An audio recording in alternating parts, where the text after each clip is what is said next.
Hey guys, so it's been like probably about a month since I've put out a video. With this new job that I have, I've constantly been on the road. Like, I've been to all kinds of states: Maine, Massachusetts, New York 2 times, North Carolina, South Carolina, Florida, Texas, going to Colorado, Michigan, Wisconsin, literally all over the United States.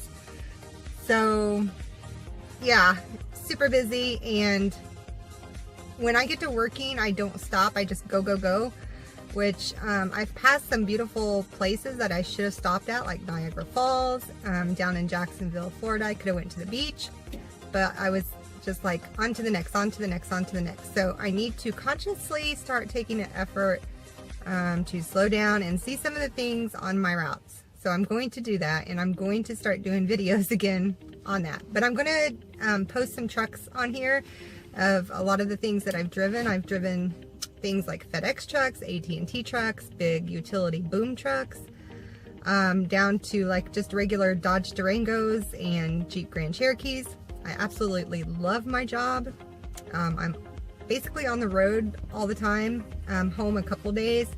I did move out of my SUV. I did get a studio apartment. It's 1 room and a bathroom.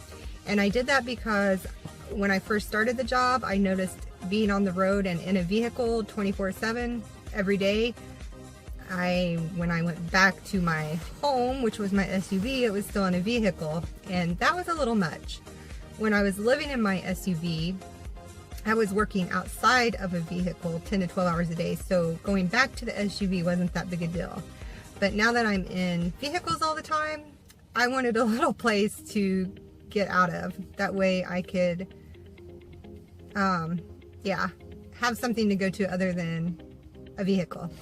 Although I've only stayed like 3 or 4 nights there, and I've had it almost a month. So, but anyway, it's home now, and I'm still on the road. I'm still gonna do travels and videos as soon as I learn to slow my roll some. So anyway, I'm gonna post. Oh, another thing that this job allows me to do is meet up with people, friends and stuff, and people that I might want to meet that I normally wouldn't ever get to do at a regular job behind a cubicle with only having 1 vacation a year. So very thankful, very blessed for this job, and yeah, I'll get to showing the vehicles I've driven. And if you have any questions on it, just comment down below, and I will be happy to answer them. Take care, y'all. How freaking lucky am I to have a job that I get to drive one of my favorite vehicles, a Jeep Grand Cherokee Laredo, 2019, with only 97 miles on it. Oh my gosh, it has an awesome sound system. It's smooth riding. I have owned like 3 or 4 Jeep Cherokees and Jeep Cherokee Laredos and a Jeep Wrangler. I have a Jeep girl at heart. Yes, I have a Toyota, and I love it. I'm really a Jeep girl. It's going to be hard to drop this one off. I get to drive it from Indiana to Syracuse, New York. So I'm excited for this drop.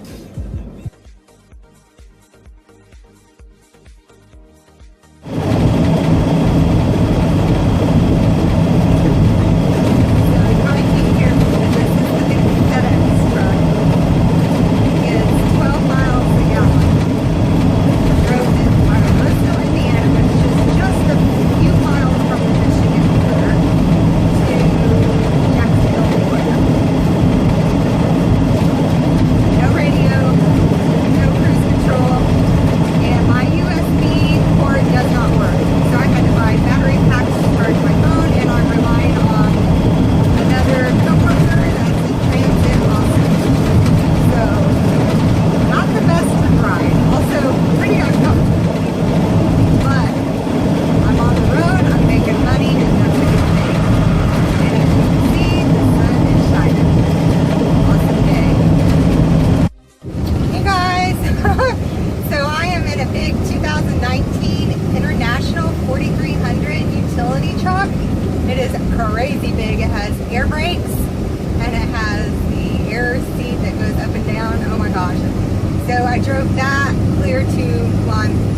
drop off in like 5 miles in Maryland.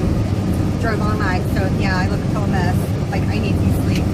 I don't know if you can see it back there, but yeah, it's a big utility bed. Anyway.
Okay, so I realized I didn't really explain what my job is. So I'm a transporter now. I'm considered a self-employed contractor with a company. And what I do is I will pick up different vehicles from companies and I will deliver them to another company. And then I'll find my way back, like with a rental. If I'm real far out from my base location, then I can fly back. So basically that's it. Pick up vehicles, deliver them, drop off, drive back, repeat cycle. For example, the one I'm doing now, I'm delivering to Colorado, and then I'm going to drop down and see a friend in New Mexico, and then after the weekend, on my way back to my base, I'm going to pick up a vehicle in Texar, Kansas. I think that's how you pronounce that, and take it to North Carolina. So that's all it consists of, really, is just driving and dropping vehicles. Some of them do require paperwork to be done at the Bureau of Motor Vehicles, such as getting a title and license. I've only done one of those, but it does pay a little bit more to do those. I think it's like $75 to go to the license branch and do all that. So depending on how long you're at the license branch, like if you're only in the license branch, 2 or 3 hours, that's pretty good money per hour for that $75 on top of what you're making for your regular run. So yeah, that's the explanation of my job. I just thought I would include that since I forgot to tell y'all what I'm actually doing.